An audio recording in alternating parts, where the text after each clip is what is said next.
بسم اللہ الرحمن الرحیم۔ السلام علیکم میرے پیارے دوستو، کیسے ہیں آپ؟ امید کرتے ہیں آپ خیریت سے ہوں گے۔ محترم عزیز دوستو، آپ کی خدمت میں ایک بار پھر لے کر ہم حاضر ہیں حضرت مولانا قاری محمد حنیف صاحب ملتانی رحمۃ اللہ علیہ کا بڑا خوبصورت بیان۔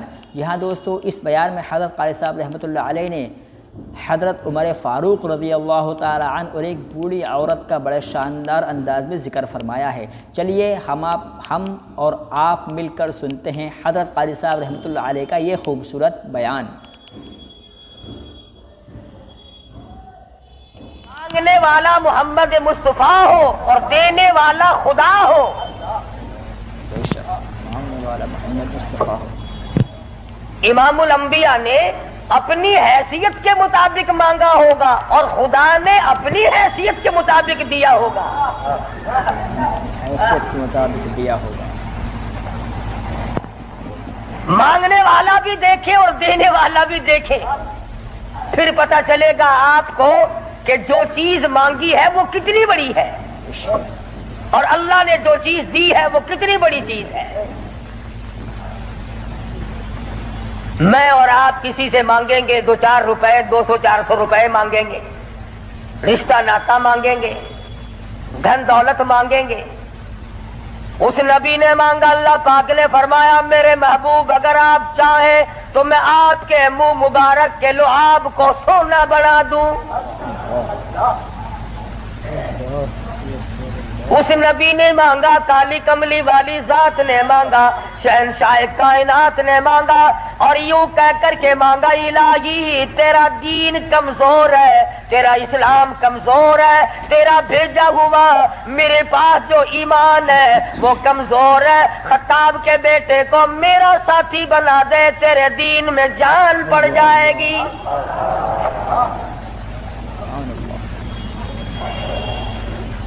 گویا فاروق اعظم اسلام کی شان و شوکت ہے، اسلام کی عظمت بن کر آئے، اسلام کی سربلندی بن کر آئے اور محبوب دو عالم صلی اللہ علیہ وسلم نے مانگا، خدا نے دیا۔ اس لیے علماء کرام کہتے ہیں تمام صحابہ کرام، تمام کے تمام صحابہ کرام، چاہے ابو بکر صدیق کیوں نہ ہو، عثمان ذی النورین کیوں نہ ہو، علی مرتضی رضی اللہ تعالیٰ عنہ کیوں نہ ہو، طلحہ زبیر کیوں نہ ہو، سعد ابی وقاص کیوں نہ ہو، خالد بن ولید کیوں نہ ہو، عبد الرحمن بن عوف کیوں نہ ہو، حضرت ابو عبیدہ بن جراح کیوں نہ ہو، امیر معاویہ رضی اللہ تعالیٰ عنہ اجمعین، کوئی کتنا بڑا صحابی کیوں نہ ہو، علماء کرام کہتے ہیں تمام کے تمام صحابہ حضور کے مرید ہیں، فاروق اعظم حضور کی مراد ہے۔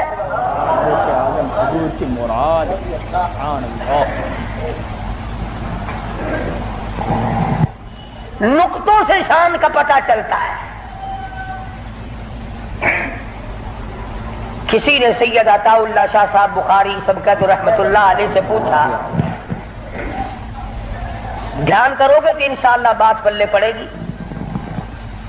کسی نے شاہ جی مرحوم سے پوچھا کہ حضرت سیدہ خدیجہ رضی اللہ تعالی عنہا کا درجہ بڑا ہے یا سیدہ عائشہ صدیقہ رضی اللہ تعالی عنہا کا درجہ بڑا ہے؟ دونوں نبی کی گھر والی ہیں۔ سب سے پہلی گھر والی حضور صلی اللہ علیہ وسلم کی ازواج مطہرات میں سے سیدہ خدیجہ ہیں، جن کے پیٹ سے اللہ پاک نے حضور کو 4 بیٹیاں دی، 2 بیٹے دیے، دونوں بیٹے اسی وقت اللہ نے بلا لیے۔ اور اس میں بھی بڑی حکمت تھی کہ ایک لڑکی کی نسل آگے اللہ نے چلائی۔ دیکھ لو آج تمہارے سامنے کیا کیا فرقہ بندی، اگر نبی کا بیٹا زندہ رہتا تو کیا بنتا؟ تو شاہ جی مرحوم سے کسی نے پوچھا کہ سیدہ خدیجہ کا درجہ بڑا ہے یا سیدہ عائشہ صدیقہ کا درجہ بڑا ہے؟ تو شاہ جی مرحوم نے جواب دیا کہ ترازو تو میرے پاس نہیں جو میں درجوں کو تول لوں، اتنی بات معلوم ضرور ہوتی ہے کہ خدیجہ محمد ابن عبداللہ کی بیوی ہے اور عائشہ صدیقہ محمد الرسول اللہ کی بیوی ہے۔ یعنی فرق یہ سمجھایا کہ سیدہ خدیجہ کا جس وقت نکاح ہوا اس وقت حضور مکے میں محمد ابن عبداللہ تھے، اور جب ایسا صدیقہ حضور کی جھولی میں آئی تو محمد رسول اللہ تھے صلی اللہ علیہ وسلم۔ ایک دن سیدہ عائشہ صدیقہ اور سیدہ فاطمہ الزہرا رضی اللہ تعالی عنہا، خالہ بھانجی بیٹی ماں بیٹی بیٹھی ہوئی تھی۔ آج ہماری عورتیں تو دنیاوی ضروریات کی گپیں ماریں گی، تیرا سوٹ کیسا، میرے جوتے کیسے، تیری چوڑیاں کیسی، تیرا زیور کیسا، تیرا خامن کیسا، تجھے کتنا خرچہ ملتا ہے۔ نبی کریم صلی اللہ علیہ وسلم کے گھرانے کا حال دیکھو، سیدہ فاطمہ الزہرا اور سیدہ عائشہ صدیقہ میں گفتگو چل پڑی۔ فاطمہ الزہرا رضی اللہ تعالیٰ عنہ فرمانے لگی، امی جان میرا درجہ بڑا ہے، میں نبی کی بیٹی ہوں، آپ صحابی کی بیٹی ہیں۔ میں نبی کی بیٹی ہوں، بلکہ امام الانبیاء کی بیٹی ہوں، شہنشاہ کائنات صلی اللہ علیہ وسلم کی بیٹی ہوں، آپ ابو بکر صدیق کی بیٹی ہیں۔ ذہانت تو دیکھیے، علم تو دیکھیے عائشہ صدیقہ رضی اللہ تعالی عنہا کا۔ خدا کی قسم، جس کو خدا کے سلام آئے، جن کو جبریل کے سلام آئے، حضور جن کی جھولی میں ہو تو قرآن اترے۔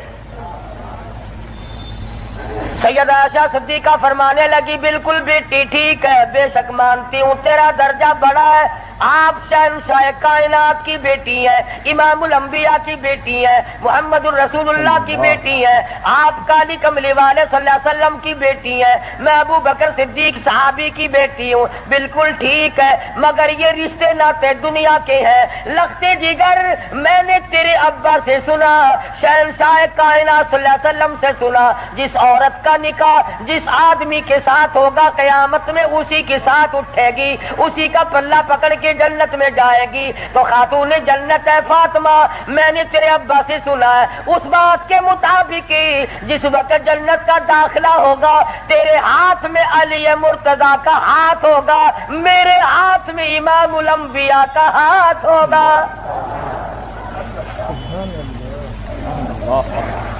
میرے ہاتھ میں امام الانبیاء کا ہاتھ ہوگا۔ میں اپنے خامن کے ساتھ جنت میں جاؤں گی، آپ اپنے خامن کے ساتھ جنت میں جائیں گی۔ تو ان حضرات کے یہاں تو گفتگو بھی اس قسم کی تھی۔ فاروق اعظم رضی اللہ تعالی عنہ آپ صلی اللہ علیہ وسلم کی مراد مانگ کے لیا، ایسے وقت میں مانگا جب مسلمان پریشان تھے۔ مسلمانوں کو اپنا ایمان اظہار کرنے کا موقع نہیں تھا، مخفی اسلام رکھتے تھے۔ یہ اسلام کا شیر آیا، بہادر آیا تو تمام صحابہ کرام، بعض نے لکھا ہے جس دن فاروق اعظم مسلمان ہوئے اللہ کی دھرتی پہ آسمان کے نیچے کل 14 مسلمان تھے، اور ایک روایت یہ ہے کہ 39 مرد عورت پہلے تھے، 40 میں فاروق اعظم ہے۔ پھر بھی لمبی چوڑی کوئی بات نہیں، اور ایمان لانے کا سبب بھی بڑا عجیب بنا ہے۔ کفر میں بڑے پکے تھے، پکا آدمی ہر جگہ پکا ہوتا ہے، ڈھیلا آدمی ہر جگہ ڈھیلا ہوتا ہے۔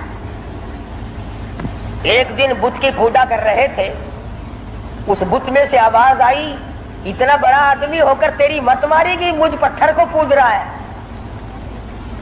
خدا کی پوجا کر۔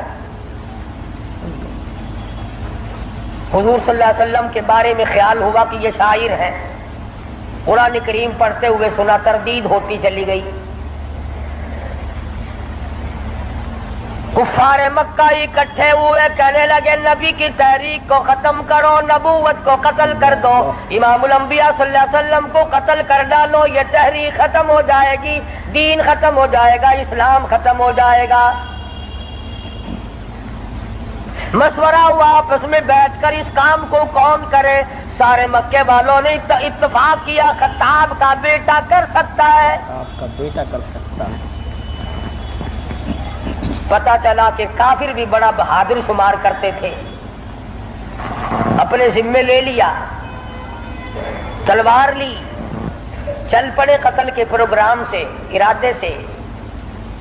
صحابی راستے میں ملے، انہوں نے تیور بدلے ہوئے دیکھے تو گھر کا راستہ پھیر دیا، کہا کہ تیری بہن اور بہنوئی دونوں مسلمان ہو چکے ہیں، تمہارے گھر میں دین داخل ہو چکا ہے۔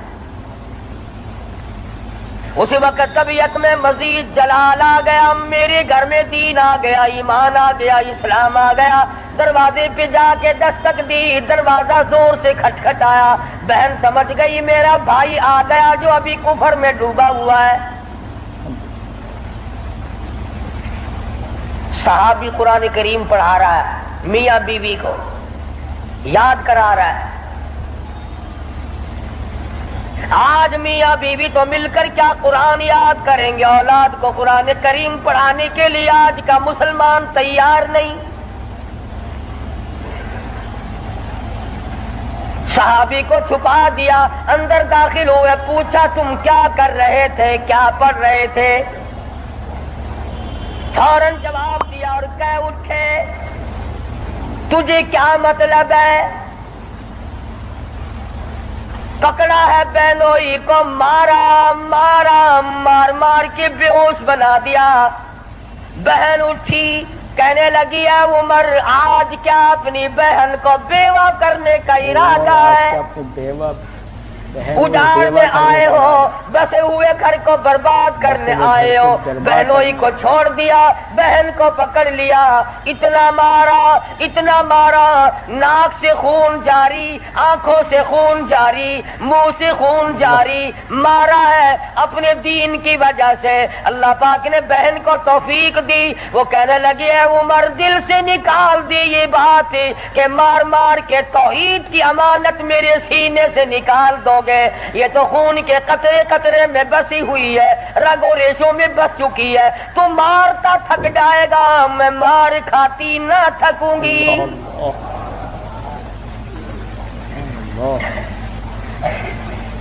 جس ماں کی چھاتی کا دودھ تو نے پی رکھا ہے، میں نے بھی اسی کا دودھ پی رکھا ہے، تیرا جتنا جی چاہے مار لے، ایمان کار کلمے کا انکار نہیں کیا جا سکتا۔ اس لیے شاعر کہتا بہن بولی عمر ہم کو اگر تو مار بھی ڈالے، شکنجوں میں کسیا بوٹیاں کتوں پہ نچوا دے، جو تیرا جی چاہے کر گزر۔ میرے ایمان کی یہ کیفیت ہے، ہم اپنے دین حق سے ہرگز پھر نہیں سکتے، بلندی معرفت کی مل گئی ہے گر نہیں سکتے۔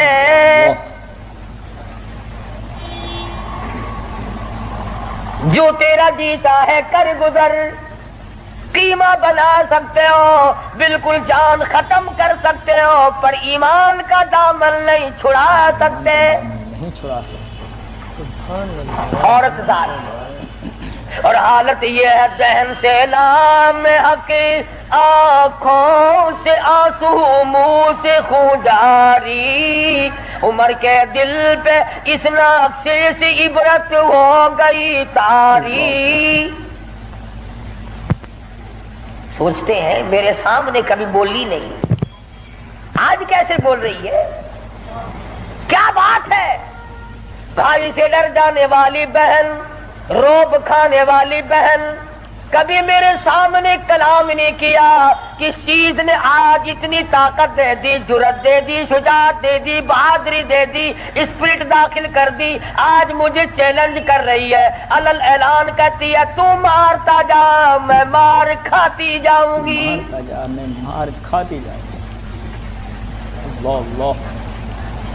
پیچھے کو ہٹ کر بیٹھ گئے اور کہنے لگے کہ فاطمہ میری بہن اب تو وہ دکھا دے تم کیا پڑھ رہی تھی۔ ایسے وقت میں بھی قرآن کریم کا تقدس ملحوظ ہے۔ پاکستان کے مسلمانوں تم نے اخبارات میں پڑھا سنا، شرم نہیں آئی؟ 15 شہروں میں قرآن کریم کی توہین کی گئی، اللہ کے قرآن پہ پخانے کیے گئے۔ گندگی میں پھینکا گیا، جلایا گیا۔ آج اللہ کا قرآن میرے تیرے دروازے پہ کرلاتا پھرتا ہے، روتا پھرتا ہے، اور مسلمانوں ہے کوئی میرا، او لوگوں میری توہین ہو گئی۔ اس کا وارث کون بنے؟ قرآن کریم کے وارث مدینے کے قبرستان میں سو گئے۔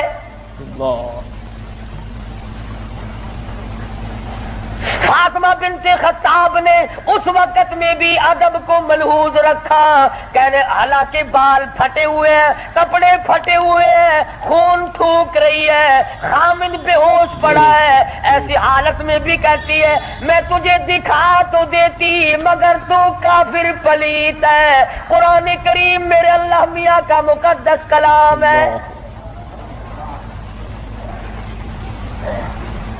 عورت ذات ہو کر ایسے وقت میں بھی بالکل پرواہ نہ کی۔ آج ہم قرآن مجید کی جھوٹی قسمیں کھانے کے لیے تیار ہیں، اس کو تعویذ گنڈوں میں استعمال کرنے کو تیار ہے، مر جائے کوئی میت کی بغل میں رکھ کر قبر تک لے جانے کا مشغلہ بنا لیں گے۔ اور قرآن کریم کے وارث کہاں گئے؟ قرآن کریم کے مالک کہاں چلے گئے؟ جو یوں پوچھے بے ادبی کرنے والوں تم کون ہو؟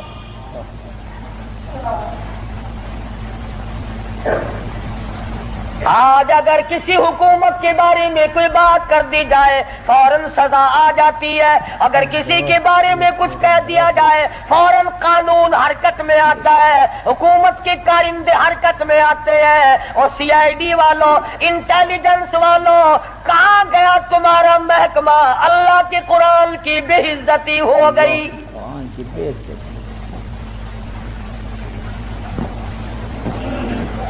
جاؤ فاطمہ بنت خطاب کی قبر سے جا کے پوچھو، لہو تھوک رہی ہے، خامد بے ہوش پڑا ہے، بھائی نے سر کے بال پکڑ کے مارا ہے۔ ارے اور اندازہ لگاؤ، ایک کو مارنے والا غیر ہو، رب ذوالجلال کی قسم یہ فاطمہ بنت خطاب کے جگر سے پوچھو، مارنے والا بھائی ہے، مار کھانے والی بہن ہے۔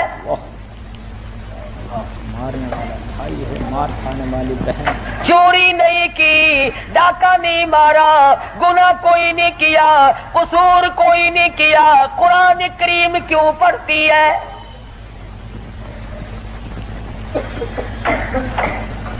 کہنے لگی میں تمہیں دکھا تو دیتی مگر تو ابھی کافر پلیت ہے، وہ میرے اللہ کا کلام پاکیزہ ہے، پاک ہے، وہ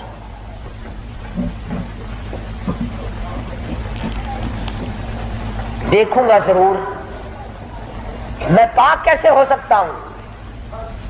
کہنے لگی پانی لاتی، اندازہ لگاؤ قربان جاؤں فاطمہ بنت خطاب، تیری ایک ایک ادا پہ روتی جاتی ہے، خون تھوک رہی ہے، پانی لا رہی ہے، اور پانی لا کر کے بھائی کے اوپر پانی ڈالتی جاتی ہے، خون بھی تھوک رہی ہے، آنسو بہا رہی ہے، اور آسمان کی طرف چہرہ اٹھا کر یوں چپکے سے جھولی پھیلا دی، الہی باہر کو میں دھو رہی ہوں، اندر کو تو پاک کر دے۔ باہر کو میں دھو رہی ہوں، اندر کو تو پاک کر دے۔ باہر پانی ڈالنا میرا کام ہے، اندر کو صاف کر دینا یہ تو تیرا کام ہے۔ غسل کرا دیا، قرآن کریم کا ورقہ ہاتھ میں دے دیا، تم سارا قرآن کریم پڑھتے ہو سنتے ہو مگر مردوں کے لیے۔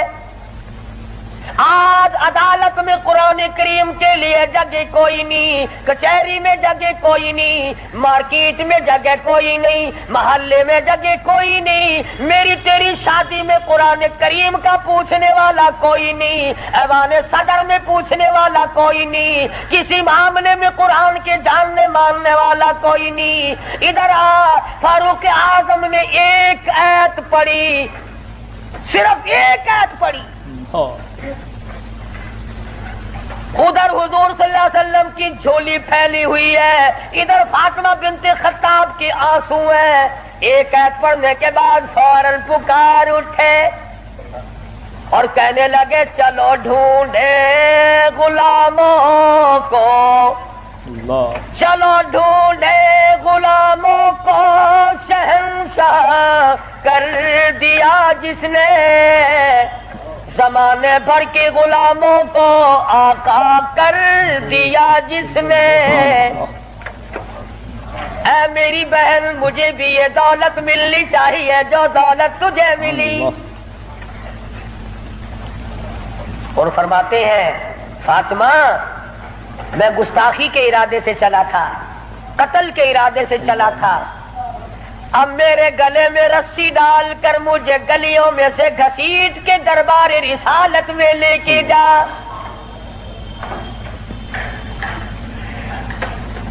سجدہ شکر کیا بہن نے، الہی تیرا شکر ہے میرے بھائی کو ہدایت ہو گئی، میں اپنی مار بھول گئی، میں اپنا دکھ بھول گئی، اپنی پریشانی بھول گئی، زخموں کو بھول گئی۔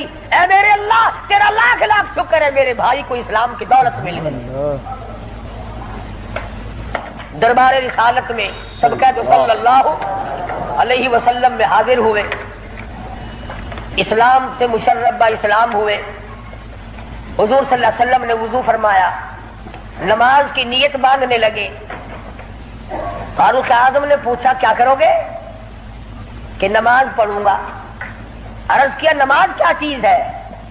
فرمایا میرے اللہ کا حکم ہے، میرے اللہ کی یاد ہے، عبادت ہے۔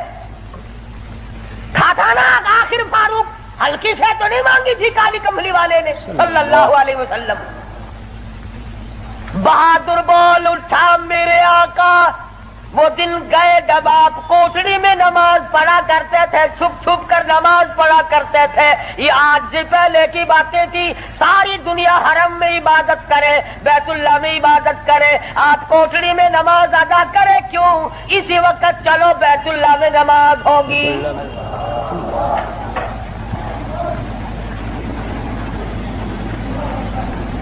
ہلکی میں نے عرض کیا تھا نا کہ ہلکی سے نہیں مانگی نبی نے۔ اور ادھر وہ جو تھا نا دار الندوہ، جہاں بڑے بڑے قریش انتظار میں بیٹھے ہیں، ابھی سر کٹے گا نعوذ باللہ نبی صلی اللہ علیہ وسلم کا، ابھی لاتے ہیں۔ بیت اللہ میں تشریف لے آئے اور مکے کی طرف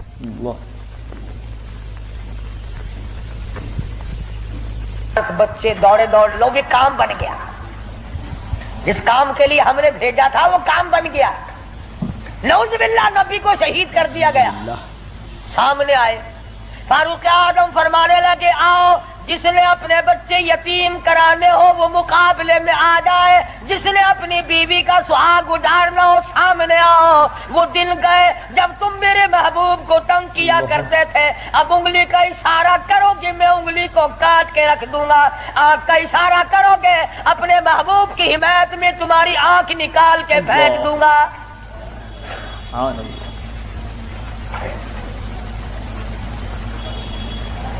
خطاب کے بیٹے تجھے تو ہم نے سر لینے کے لیے بھیجا تھا۔ کہنے لگا ایسا ہی سودا ہوا کرتا ہے، سر لینے آیا تھا مگر سر دے بیٹھا ہوں، سر دے بیٹھا ہوں۔ اب تو یہی حالت یہ رہے گی، میرا سر ہو تیرا در ہو، تیرا در ہو میرا سر ہو، میرا دل ہو تیرا گھر ہو، تمنا مختصر سی ہے مگر تمہید کولانی۔ فاروق اعظم مسلمان ہو گئے، قریش سارے مایوس ہو گئے، لو بھی اب خیر نہیں، اب معاملہ بگڑ گیا۔ پروردگار عالم نے وہ شان بخشی، حضور صلی اللہ علیہ وسلم فرماتے ہیں اے عمر، جس گلی سے تو نکل جائے، جس بازار سے تو نکل جائے، اس بازار میں شیطان داخل ہونے کی جرت نہیں کرتا۔ اور یوں فرمایا اگر میرے بعد نبوت کا دروازہ کھلا ہوتا اور ختم نبوت کا تاج میرے سر پہ نہ ہوتا تو میرے بعد تجھے نبی بنایا جاتا۔ اور پھر سیدہ حفصہ رضی اللہ تعالی عنہا فاروق اعظم کی بیٹی ہے، حضور صلی اللہ علیہ وسلم کی گھر والی ہے۔ فاروق اعظم حضور صلی اللہ علیہ وسلم کے سسر ہیں۔ کیا نظارے آئے ہوں گے جس وقت فاروق اعظم کے دروازے پہ کالی کملی والے دلہا بن کر آئے.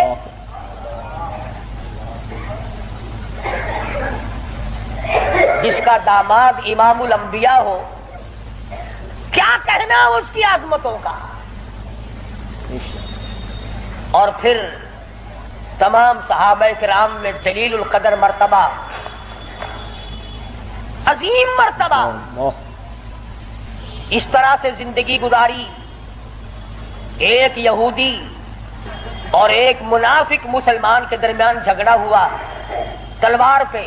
وہ کہتا تھا میری ہے، مسلمان تو نہیں تھا، منافق تھا، وہ کہتا تھا میری ہے. جناب رسول کریم صلی اللہ علیہ وسلم نے فیصلہ فرمایا کہ یہودی کی تلوار ہے، تیرے پاس شاہد نہیں، گواہ نہیں. منافق جانتا تھا کہ فاروق اعظم تیز مزاج آدمی ہے.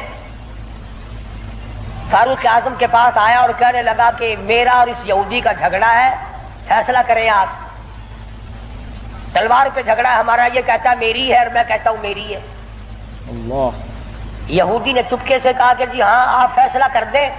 پہلے محمد عربی صلی اللہ علیہ وسلم نے بھی فیصلہ فرمایا. حضرت عمر نے پوچھا حضور نے فیصلہ کر دیا؟ کہ جی ہاں حضور نے میرے حق میں فیصلہ کیا. یہودی کہنے لگا. اور فاروق اعظم نے اس منافق سے پوچھا کیوں بھائی تو کیوں آیا یہاں؟ کہنے لگا جی میں تو آپ سے فیصلہ کراؤں گا. انہوں نے تو اپنے آدمی کی بھی پاسداری نہیں کی. دیکھو نا یہ تو یہودی ہے، کافر ہے، اس کو تلوار دے دی. کہ اچھا تو حضور کے بعد مجھ سے فیصلہ کرانے آیا ہے؟ کہ جی ہاں میں تو آپ سے کراؤں گا. دیکھو نا آپ کتنے غیرت والے آدمی ہیں. کہ اچھا اچھا ماشاءاللہ تشریف رکھو ابھی فیصلہ کر دیتا ہوں. منافق نے سمجھا کوئی رجسٹر اٹھانے گئے ہیں. فاروق اعظم اندر سے تلوار لے آئے اور تلوار لاتے ہی منافق کی گردن پہ ماری، اڑا کے رکھ دی. فرمایا جو میرے آقا کا فیصلہ نہیں مانتا میرے پاس دوبارہ فیصلہ کرانے آئے گا، اس کے لیے میرے پاس یہ فیصلہ ہے. یہ فیصلہ اڑا دی گردن. میرے تیرے ورگا ہوندا نا اوشی جیڑا کچھ آدھا اپنی زبان گندی کریندا پیٹوں کو کیا. صحابہ رسول کو تبرہ کرے اپنی زبان گندا کردا کھڑا، اپنی زبان بکدا پیا، تیرا کیا بگڑتا ہے؟ اور میں آتا تیری دھی کو مندہ کڈھے وال اپنی زبان گندی کردا ہے، تینوں غیرت دا جوش کیوں آندا ہے؟ تجھے بہن کی گالی دے پھر بھی تو زبان گندی ہے، تجھے بیٹی کی گالی دے دے پھر بھی تو زبان گندی ہے، تجھے ماں کی گالی نکال دے پھر بھی زبان گندی ہے. تو قتل کر دیتا ہے، قتل ہو جاتا ہے، ہوش کھو بیٹھتا ہے غیرت کا مارا. اور رب ذوالجلال کی قسم میری تمہاری کروڑوں بیٹیوں کی آبرو قربان کر دو سیدہ عائشہ صدیقہ کے جوتے مبارک پہ.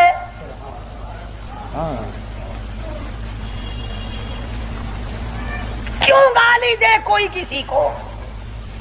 کہاں سے جرت آ گئی؟ کیوں جرت کرتا ہے کوئی کسی صحابی کو یا کسی صحابیہ کو گالی دینے کی؟ وہ مذہب کس کام کا جس میں گالیاں دی جائے؟ وہ مذہب ہے کوئی؟ وہ عبادت ہے کوئی جس میں گالی ہو، سب و ستم ہو، تبرہ ہو؟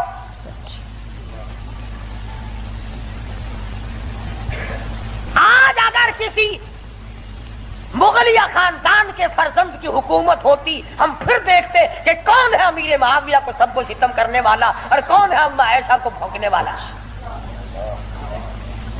اور میرا ایمان ہے، میں یہ جوش دلانے کے لیے نہیں کہتا، میرا ایمان ہے جس کان نے صحابہ کرام کا تبرہ سنا یا اپنی اماں کی شان میں گستاخی سنی، جب تو 50,000 سال کا پیاسا ہوگا تیری آنکھ نے پانی نہیں دیکھا ہوگا، نہ ندی نہ نالا نہ چشمہ نہ کنواں نہ سمندر نہ دریا، سوا نیزے پہ سورج ہوگا اور 50,000 سال کا ایک دن گزرے گا. اور جب تو کالی کملی والے صلی اللہ علیہ وسلم کے دربار میں حوض کوثر پہ جائے گا، میرا ایمان ہے اما ایسا تیرا دامن پکڑ کر چٹک کے پوچھیں گی بیٹا تو ہی تھا جو میری شان میں گالیاں سنا کرتا تھا.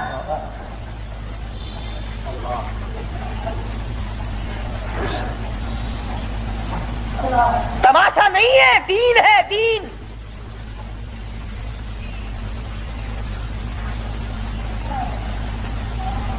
سیدنا فاروق اعظم رضی اللہ تعالی عنہ ان عظیم ہستیوں میں سے ہیں جنہوں نے اپنے دور خلافت میں اسلام کے نام پر 18,000 شہر فتح کیے، 18,000 شہر فتح کیے۔ کوئی مائی کا لال ایسا کام قیامت تو آ سکتی ہے مگر فاروق اعظم کی طرح تو فتح تو کر کے دکھائے۔ جن لوگوں نے فاروق اعظم کی شکل دیکھ کر بیت المقدس کی چابیاں حوالے کی تھی، جب لوگوں نے فاروق اعظم کو گالیاں دینی شروع کی، اللہ پاک نے تم سے قبلہ اول چھین لیا۔ جاؤ، تم اس قابل ہی نہیں، جس کے چہرے کی برکت سے تمہیں بیت المقدس ملا تھا اس کو بکواس کر رہے ہو۔ جاؤ، اب بیت المقدس میں یہودیوں کو تو دے سکتا ہوں مگر گالیاں دینے والوں کو نہیں دوں گا۔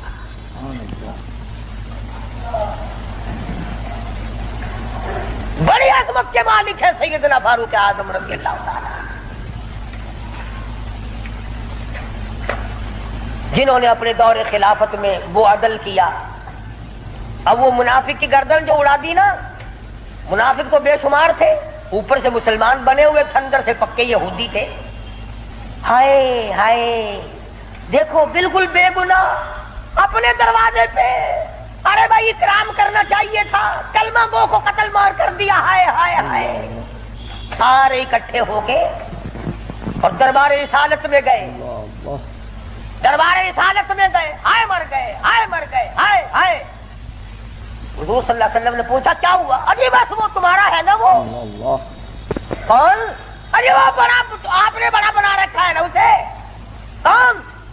اجی وہ ہے نا جس کو فاروق اعظم کہتے ہیں، عمر۔ ہاں، حضور صلی اللہ علیہ وسلم نے فرمایا ہاں ہاں کیا بات ہے، بالکل بے گناہ، بے قصور، بے خطا، بڑا نیک آدمی، حاجی، قاضی، نمازی، تلوار باری، گردن اڑا دی مسلمان کی۔ ہاں، یہی تو دکھ ہوا، مسلمان کو مار دیا، بدلہ دلواؤ جلدی کرو۔ انہوں نے سوچا چلو ہمارا تو ایک کمینہ گیا، پر بدلے میں فاروق اعظم کو قتل کریں گے۔ امام الانبیاء، محبوب کبریا حضرت محمد مصطفیٰ صلی اللہ تعالی علیہ وسلم نے فاروق اعظم کو بلا بھیجا، بلا کے فرمایا اے فاروق یہ کیا بات کہہ رہے ہیں؟ کہتے ایک مسلمان کو آپ نے قتل کر دیا بغیر کسی وجہ کے، بغیر کسی وجہ۔ فاروق اعظم پریشان ہوئے، میں اب کیا کروں؟ ادھر سے جبریل امین قرآن لے کر آ گیا، فلا وربک۔ لوگوں، وہ کتنی بڑی شان کے مالک ہوں گے جن کی ضرورتوں کے مطابق قرآن اترا۔ فلا وربک، اے میرے محبوب تیرے رب کی قسم، مجھے اپنی قدرت کاملہ کی قسم، مجھے اپنی الوہیت کی قسم، مجھے اپنے جلال کی قسم، مجھے اپنی پروردگاری کی قسم، لا یؤمنون، اس وقت تک کوئی مسلمان ہو ہی نہیں سکتا، مسلمان بن ہی نہیں سکتا، حتی یحکموک فیما شجر بینہم، اور میرے محبوب جو تیرے فیصلے کو پلٹ دے، جو تیرا فیصلہ نہ مانے وہ مسلمان کہے گا۔ میں خدا قسم کھاتا ہوں فاروق نے مسلمان نہیں مارا بلکہ یہودی منافق مارا ہے۔ یہودی منافق سبحان اللہ۔ جب قرآن کریم آ گیا بڑے بھاگے وہاں سے کپڑے جھاڑتے ہوئے کہنے لگے توبہ توبہ، اس کی تو آسمانوں تک بات جاتی ہے، آسمانوں تک۔ وہ فاروق بیت اللہ میں مدنی کریم صلی اللہ علیہ وسلم تشریف فرمائے، عرض کیا میرے آقا میرا دل چاہتا ہے کہ مقام ابراہیم پہ 2 رکعت پڑھا کروں۔ فرمانے لگے عمر اللہ کے امر کے بغیر میں تو سانس نہیں لیتا۔ اسی وقت قرآن کریم آ گیا، واتخذوا من مقام ابراہیم مصلی۔ 17 مقام ایسے ہیں، یاد کر لیا کرو کوئی بات۔ ویسے تو تمہارے بڑے یاد رہتے ہیں میرے بینک میں کتنے ہیں، فلاں سے کتنے لینے ہیں، مسئلے یاد نہیں رہتے۔ 17 مقام ایسے ہیں جو فاروق اعظم نے فرش پہ چاہا، میرے اللہ نے عرش پہ وہی چاہا۔ فاروق کی تمنا کے مطابق قرآن اترا، پردے کے مسئلے میں، بدر کے قیدیوں کے مسئلے میں، مقام ابراہیم پر نماز کے مسئلے میں، منافق کے قتل کے مسئلے میں، کتنی مقامات آتے ہیں قرآن کریم میں جو فاروق اعظم نے خدا کی زمین پہ چاہا، اللہ نے اسی کو پسند کر کے عرش پہ چاہا۔ اسی کو پسند کرتا اتنا بڑا آدمی ہے جس کی چاہت عرش والے سے مل جائے، اور پھر ساری زندگی انصاف کیا، اس قسم کا عدل کیا، اس قسم کا انصاف کیا کہ دنیا شاہد ہے، اولاد کی تربیت کی ہے، اپنی اولاد کو سنبھالا ہے۔ حکومت ہے فاروق اعظم کی رضی اللہ تعالیٰ عنہ۔ چھوٹا سا آپ کا پوتا کھڑا ہے، ابو موسیٰ عشری، سب کہو رضی اللہ تعالیٰ عنہ، حضور صلی اللہ علیہ وسلم کا ایک صحابی ہے، اس نے بیت المال میں یعنی سٹور میں خزانے والے کمرے میں جھاڑو دی، وہاں سے ایک درہم ملا مٹی میں سے، کوڑے کباڑ میں سے چونی مل گئی۔ ابو موسیٰ عشری نے فاروق اعظم کا ننھا سا چھوٹا سا پوتا کھڑا ہوا تھا، اس کے ہاتھ پہ رکھ دیا۔ بچہ ہے، کوئی شے لے لے گا، کوئی مالک تو نہیں اس کا، یہ تو گرا پڑا ملا ہے، کوڑے کرکٹ میں سے ملا ہے، اس کمرے میں سے ملا جہاں مسلمانوں کا خزانہ ہوتا تھا۔ پوتا دادا کے پاس چلا گیا، فاروق اعظم نے جب بات کی تو پتا چلا بچے کے کچھ منہ میں ہے۔ فرمایا بیٹا منہ میں کیا ہے؟ عرض کیا دادا جان پیسہ ہے۔ کہاں سے آ گیا؟ ابو موسیٰ عشری نے دیا۔ نکال کے دیکھا تو ایک درہم۔ خوش نہیں ہوئے، میرے پوتے کے ساتھ محبت کی ہے، خوش نہیں ہوئے، بلایا ابو موسیٰ عشری کو اور فرمایا ابو موسیٰ، اس اللہ کی دھرتی پہ آسمان کے نیچے تجھے میری اولاد سے زیادہ کوئی ذلیل نظر نہیں آیا؟ قوم کا پیسہ، بغیر تقسیم ہوا پیسہ، بیت المال کا ٹکا تو نے میرے بچے کو کیوں دیا؟ مار مار کر تیرا چہرہ بگاڑ دو۔ بیت المال کا پیسہ تو نے میرے بچے کو کیوں دیا؟ یوں تربیت کی ہے فاروق اعظم نے اپنی اولاد کی۔ آج ہم گڑپ شڑپ مل جائے صحیح اولاد کا کھاتا پورا ہی پورا کرنا۔ پھر وہ فاروق جس کا آخری وقت آیا تو نماز میں، کوئی ایکسیڈنٹ میں مرے گا، کوئی آپریشن روم میں مرے گا، کوئی بیوی بچوں کے سامنے تڑپ تڑپ کے مرے گا۔ فاروق اعظم کو چھرا مارا گیا فجر کی نماز میں، فجر کی نماز میں چھرا مارا گیا، بے ہوش ہو کر گر پڑے۔ اس کے بعد اپنے لخت جگر حضرت عبداللہ کو بلوایا رضی اللہ تعالیٰ اور فرمایا بیٹا جا سیدہ عائشہ صدیقہ کے پاس چلا جا اور جا کر میرے لیے ایک بھیک مانگ لا، میرے لیے ایک بھیک مانگ لا، اور جا کر کے بھیک مانگ۔ عائشہ صدیقہ مالکہ ہے اس حجرے کی جس حجرے میں محمد عربی صلی اللہ علیہ وسلم دفن ہے، ابو بکر صدیق دفن ہے، ایک قبر کی جگہ ہے۔ عائشہ صدیقہ سے جا کر میرے لیے بھیک مانگ کے آ، اور جا کے یوں کہنا ہے چھپائے کفن میں آج عمر، اور سوالی آپ سے ہے سر بسر، اس کو بس للہ اجازت دیجیے تاکہ قدموں میں نبی کے جا بچھے، اجازت دے دو اللہ واسطے بھیک مانگتا ہوں۔ اور آج میری یہ حالت ہے، پیش یہ مولا کا ہے اتنا خیال، اور کانپتا ہے عمروں کا بس بال بال۔ رو رہے ہیں فاروق اعظم، فرماتے ہیں دیکھیے آج جالا اس کی حضور، کیسے آوے پیش وہ رب غفور،